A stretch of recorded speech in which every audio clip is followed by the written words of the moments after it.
la première.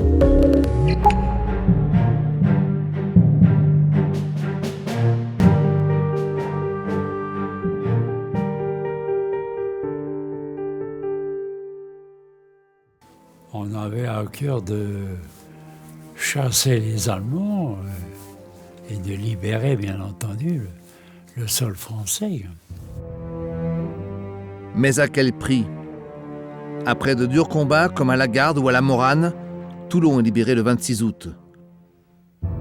2700 hommes sont blessés ou tués, 17 000 Allemands sont faits prisonniers. Non, les Allemands, je dirais, quand ils ont su que les Saint-Pierre arrivaient, ils se sauvaient devant la première armée. Avec l'appui de la première division blindée, la première division française libre va ensuite libérer Marseille le 28 août. L'objectif est atteint pour ces hommes courageux, souvent méconnus. Ce sont autant des libérateurs que les Américains ou les Britanniques qui ont débarqué en Normandie. Ils méritent ce titre à bien des égards, et ils le méritent encore, je dirais, davantage de nos jours au début du XXe siècle. C'est que désormais, les conflits politiques qui pouvaient agiter la sphère politique après 1945 sont loin des combattants de la première armée française qui ont combattu aussi durement que les autres et dans des conditions même parfois un peu plus difficiles parce qu'ils étaient moins bien équipés, moins bien ravitaillés que les autres troupes alliées. Les troupes françaises du général de Montsabert sont accueillies avec une ferveur incroyable. Ces troupes qui avaient aussi un petit quelque chose en plus. On était contents quand même. C'était la première fois qu'on foulait le sol français.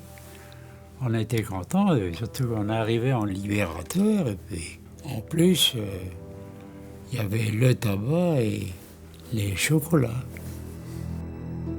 Le général de Lattre de Tassigny peut savourer cette victoire. Les villes de Toulon et de Marseille fêtent cette première armée sur le Vieux-Port.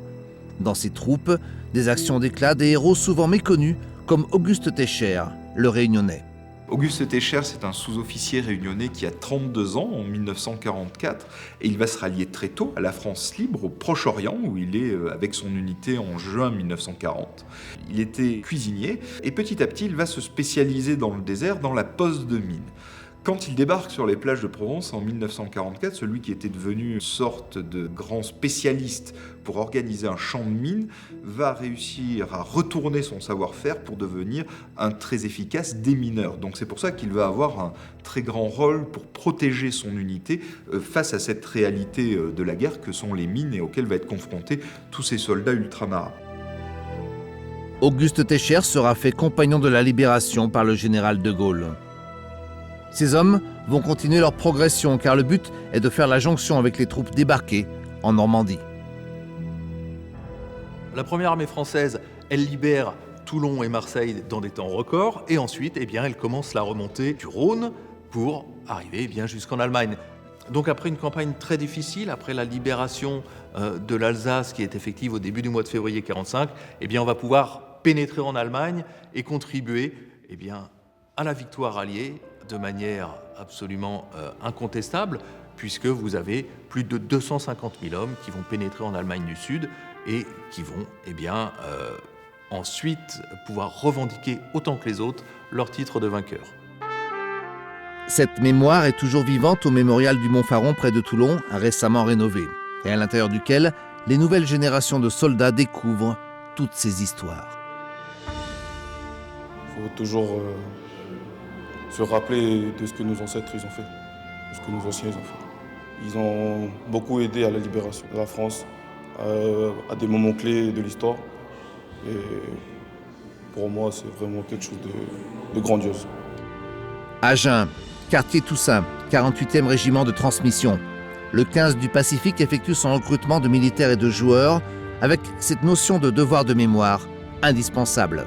Ce qu'ils ont fait auparavant, les anciens, ça laisse une trace.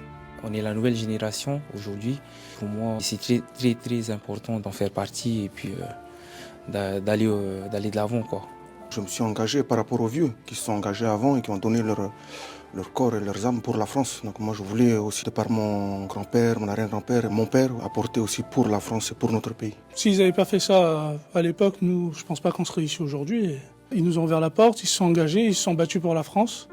Nous, si on ne fait pas la même chose, on n'est pas respectable. Ils ont été respectés parce qu'ils se sont battus pour la France, nous aussi on doit le faire. Pour ces soldats, cette période de l'histoire est aussi la leur.